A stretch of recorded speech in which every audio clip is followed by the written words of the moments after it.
أعوذ بالله من الشيطان الرجيم بسم الله الرحمن الرحيم.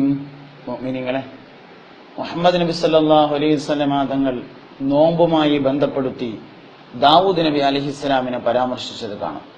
നോമ്പുമായി ബന്ധപ്പെട്ട് ദാവൂദ് നബിയെ പഠിക്കാൻ കാരണമാകുന്നത് ആ ഒരു പ്രധാനപ്പെട്ട സംഭവമാണ്. ഒരാൾ വന്ന് നബി തങ്ങളോട് നോമ്പിനെ കുറിച്ച് ചോദിച്ചപ്പോ, നബി ഞാൻ എല്ലാ ദിവസവും നോമ്പ് നോൽക്കട്ടെ എന്ന് ചോദിച്ചപ്പോഴാണ് സയ്യിദുന ദാവൂദ് അലൈഹിസ്സലാമിനെ നബി സല്ലല്ലാഹു അലൈഹി വസല്ലമ തങ്ങൾ പരാമർശിച്ചത്. ദാവൂദ് നബിയേക്കാൾ വലിയ നോമ്പ് വേണ്ട. ദാവൂദ് നബി അലൈഹിസ്സലാമിന്റെ നോമ്പ് 6 മാസമായിരുന്നു. അതായത് ഒരു ദിവസം നോൽക്കുകയും അടുത്ത ദിവസം നോമ്പ് നോൽക്കാതിരിക്കുകയും ചെയ്യുന്ന ഒരു രീതിയായിരുന്നു സ്വീകരിച്ചത് എന്ന് കാണാൻ പറ്റും.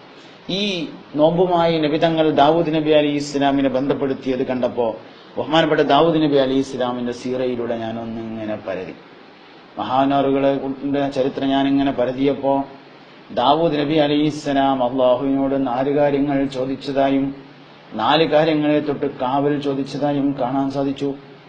ഞാൻ ആ വിഷയം നിങ്ങളുമായി ഷെയർ ചെയ്യാം. അല്ലാഹു തആലയോട് ദാവൂദ് നബി അലൈഹി ഇസ്ലാം ചോദിച്ച 4 കാര്യം. ഒന്ന്, ദിക്ർ ചൊല്ലുന്ന നാവാണ്. മുഅ്മിനീങ്ങളെ, അള്ളാഹു നമുക്ക് നാവ് തന്നത് കളവ് പറയാനല്ല, ഗീബത്ത് പറയാനല്ല, ഏഷണി പറയാനല്ല, പരദൂഷണം പറയാനല്ല, കണ്ടതും കേട്ടതും പറയാനല്ല, നാവ് കൊണ്ട് ആരെയും ഉപദ്രവിക്കാനല്ല. നാവ് അള്ളാഹു തന്നിട്ടുള്ളത് ദിക്ർ ചൊല്ലാനാണ്. അയ്യൂബ് നബി അലൈഹി സ്വലാം ദിക്ർ ചൊല്ലാൻ നാവിന് കഴിയാതെയായപ്പോഴാണ് അള്ളാഹുവിനോട് ദുആ ചെയ്തത് എന്ന് ചരിത്രത്തിൽ കാണാൻ കഴിയുന്നതാണ്. അതുകൊണ്ട് അള്ളാഹ് നമുക്ക് നാവ് എന്നത് ദിക്ർ ചൊല്ലാനാണ് എന്നത് ഓർക്കുക. രണ്ടാമത്തത് ശുക്ർ ചെയ്യുന്ന കൽബാണ്. കൽബിന് ശുക്ർ ഉണ്ടെങ്കിൽ അവന് നേടാൻ കഴിയാത്ത ഒന്നുമില്ല എന്നാ. ഇനി കിട്ടാനുള്ളതിനല്ല ശുക്ർ, കിട്ടിയതിനാണ് ശുക്ർ ചെയ്യേണ്ടത്. അള്ളാഹുവിന് നമുക്ക് എന്തൊക്കെ തന്നു, തരാത്തിനെ കുറിച്ചല്ല ആലോചിക്കേണ്ടത്. അരമണിക്കൂർ പല്ലുവേദന ഉണ്ടാവുമ്പോഴേക്ക് പല്ലുവേദന ഇല്ലാത്ത 23.5 മണിക്കൂറിന് മറക്കാൻ പാടില്ല. 23.5 മണിക്കൂർ പല്ലുവേദന ഇല്ലാത്ത അള്ളാഹു നമുക്ക് തന്നിട്ടുണ്ട്. കിട്ടിയതിന് ശുക്ർ ചെയ്യണം, ഇനി കിട്ടാൻ ഉള്ളതിനല്ല. കിട്ടിയതിന് ശുക്ർ ചെയ്താൽ അള്ളാഹ് കൂട്ടിത്തരും. ലഇൻ ശക്കർതും ലഅസീദന്നകും. മൂന്നാമത് ദാവൂദ് നബി അലൈഹി ഇസ്ലാം ദുആ ചെയ്യുന്നത് ക്ഷമയുള്ള ശരീരത്തിന് വേണ്ടിയാണ്. ഇന്നല്ലാഹ മഅസ്സബിരീൻ. അള്ളാഹു ക്ഷമാലുക്കളോടൊപ്പമാകുന്നു. ക്ഷമാലുക്കൾ അള്ളാഹുവിനോടൊപ്പമാണ് എന്നല്ല. ക്ഷമിക്കുന്ന ആൾക്ക് അള്ളാഹിന്റെ ഒപ്പം നിൽക്കുക എന്ന് പറഞ്ഞാൽ പ്രയാസം, പക്ഷെ അള്ളാഹ്ക്ക് ഇങ്ങോട്ട് നിൽക്കാൻ എളുപ്പമാണ്. ക്ഷമാശീലരോടൊപ്പം അള്ളാഹു ഇങ്ങോട്ട് നിൽക്കുമാണ് എന്നാണ് ഇന്നല്ലാഹ മഅസ്സബിരീൻ എന്നതിന്റെ അർത്ഥം. നാലാമത് ദാവൂദ് നബി അലൈഹി ഇസ്ലാം അള്ളാഹുവിനോട് ചോദിച്ചത് ദുനിയാവിലേക്കും ആഖിറത്തിലേക്കും പറ്റുന്ന ഇണയാണ്. അള്ളാഹു തൗഫീഖ് ചെയ്യട്ടെ. നമ്മുടെ ഇണ, നമ്മുടെ ഭാര്യ ദുനിയാവുക്കും ആഖിറത്തുക്കും ഒരേപോലെ പറ്റുന്നതാണെങ്കിൽ എന്തൊരു സൗഭാഗ്യമാണ്. നമ്മുടെ ഭർത്താവ് ദുനിയാവുക്കും ആഖിറത്തുക്കും പറ്റുന്നതാണെങ്കിൽ എന്തൊരു സൗഭാഗ്യമാണത്. റബ്ബനാ ഹബ് ലനാ മിൻ അസ്വാജിനാ വദുരിയാതിനാ ഖുറത അയ്യുനിൻ വജഅൽനാ ലിൽമുത്തഖീന ഇമാമാ. റബ്ബനാ, ഞങ്ങളുടെ റബ്ബേ, ഹബ് ലനാ, ഞങ്ങൾക്ക് നീ നൽകണമേ, മിൻ അസ്വാജിന, ഞങ്ങളുടെ ഭാര്യമാരിൽ നിന്നും, വദുരിയാതിന, ഞങ്ങളുടെ സന്താനങ്ങളിൽ നിന്നും, ഖുറത അയ്യുനിൻ, കണ്ണിന് കുളിർമ നൽകണമേ. ഇബ്രാഹിം നബി അലൈഹി ഇസ്ലാം ദുആ ചെയ്തതാണ്. നാളെ മഹ്ശറിൽ കോടിക്കണക്കിന് മനുഷ്യന്മാർ ഒരുമിച്ച് കൂടുന്ന സ്ഥലത്ത് ഭാര്യയെയും മക്കളെയും വാപ്പാനെയും ഒരുമിച്ച് അല്ലാഹു തആല ഒരുമിച്ച് കൂട്ടുന്നതാണ് ഭാര്യ സന്താനങ്ങളിൽ നിന്നുള്ള കണ്ണിന്റെ കുളിർമ എന്ന് ഈ ആയത്ത് വിശദീകരിച്ചുകൊണ്ട് പല മുഫസ്സിരീങ്ങളും രേഖപ്പെടുത്തിയിട്ടുണ്ട്. അതുകൊണ്ട് ദുനിയാവിലേക്കും ആഖിറത്തിലേക്കും പറ്റുന്ന ഒരു ഇണ ഒരാൾക്ക് ഉണ്ടാകുക എന്നുള്ളത് വലിയ സൗഭാഗ്യമാണ്. ദാവൂദ് നബി ദ്വാര നമ്മളെല്ലാവരും ദ്വാരക്കേണ്ടതാണ്.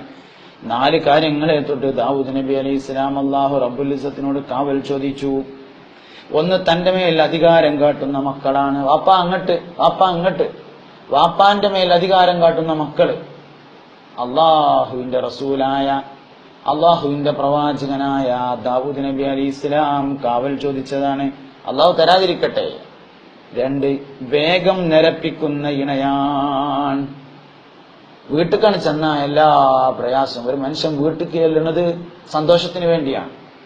തന്റെ ഇണ, ഭാര്യയാവട്ടെ ഭർത്താവട്ടെ, തല നിരപ്പിക്കുന്ന സൈസാണെങ്കിലേ, തല നിരപ്പിക്കുക എന്ന് പറഞ്ഞാൽ വിഷമം കൂടുമ്പോഴാണല്ലോ തല ഇറക്കുക. ടെൻഷൻ മാത്രം സംഭാവന ചെയ്യുന്നതാണെങ്കിൽ അത് വല്ലാത്തൊരു നരകാണ്. അള്ളാഹു കാത്തിരക്ഷിക്കട്ടെ. മൂന്നാമത്തേത് ആപത്ത് വരുത്തുന്ന മുതലാണ്. ദാവൂദ് നബി കാവൽ ചോദിച്ചത് മുതൽ ഒരു മനുഷ്യന് സലാമത്തിന് വേണ്ടിയുള്ളതാണ്. റബ്ബനാ ആതിനാ ഫിദ്ദുനിയാ ഹസന വഫിൽ ആഖിറതി ഹസനതൻ വഖിനാ അദാബന്നാർ. മുതൽ ആപത്തിൽ നിന്ന് രക്ഷപ്പെടാനുള്ളതാണ്. മുതലുകൊണ്ട് ഒരു മനുഷ്യന് ആപത്ത് വരികയാണെങ്കിൽ പിന്നെന്താ കേട്ടാ? നാലാമത് തന്റെ ഗുണഗണങ്ങളെ മറക്കുന്ന അയൽവാസിയാണ്.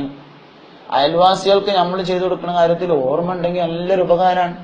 നമ്മളെന്ത് ചെയ്താലും അതൊന്നും ഓർമ്മയില്ലാത്ത എല്ലാം മറന്നു കളയുന്ന അയൽവാസിയാണെങ്കിൽ ഒരു മനുഷ്യന്റെ അയൽവാസി എന്നാകുക എന്നുള്ള ഏറ്റവും പ്രധാനമാണ്. ഒരാള് വീട് വെക്കാൻ വേണ്ടി സ്ഥലം അന്വേഷിക്കുമ്പോൾ ആദ്യം അയൽവാസി അന്വേഷിക്കണം എന്നാണ്. അയൽവാസി നല്ലവനാണെങ്കിൽ പൊന്നും വില നൽകി വാങ്ങിയാലും ആ സ്ഥലം നഷ്ടത്തിലാവൂല എന്നാണ്. ശരിക്ക് സ്ഥലത്തിന് വില കൂടേണ്ടത് അയൽവാസി നന്നാവുമ്പോഴാണ് എന്നാണ്. അപ്പൊ അതുകൊണ്ട് അങ്ങനെയുള്ള അയൽവാസി, ഏത് അയൽവാസി? ഗുണമുള്ള അയൽവാസി കിട്ടണം. തന്റെ ഗുണങ്ങളെ മറക്കുന്ന അയൽവാസിയെ തൊട്ട് സയ്യിദുനാ ദാവൂദ് നബി അലൈഹി ഇസ്ലാം കാവൽ ചോദിക്കാറുണ്ടായിരുന്നു എന്നാണ്. നമ്മളും ചെയ്യേണ്ടതാണ്. അള്ളാഹു നമുക്ക് ദിക്റ് ചൊല്ലുന്ന നാവിനെ തരട്ടെ, ശുക്ർ ചെയ്യുന്ന ഖൽബിനെ തരട്ടെ, ക്ഷമയുള്ള ശരീരം തരട്ടെ, ദുനിയാവിലേക്കും ആഖിറത്തിലേക്കും പറ്റുന്ന ഇണയെ തരട്ടെ.